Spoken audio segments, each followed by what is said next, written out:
Mən sizə bir söz deyim, cavanlara deyirəm, heç birinizdən qiyamət günü üzr qəbul eləməyəcəklər ki, mənim mühitim belə idi. Mühiti bəhanə gətirməyin. Mühit bəhanə deyil.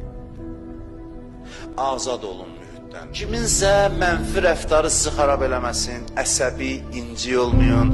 Bütün gün adam var, ictimai münasibətlərin torundadır. O belə mənə niyə dedi, bu mənə niyə belə baxdı, bu niyə belə oldu, bu niyə belə oldu. Bir addım qabağa gedəmir, əlaqələndir, ailə imkan vermir, həyat yoldaşım mənə əsəbləşdirir, ata-ana məni başa düşmür, dostlar eləyir. Belə adamlar var cavanların içində.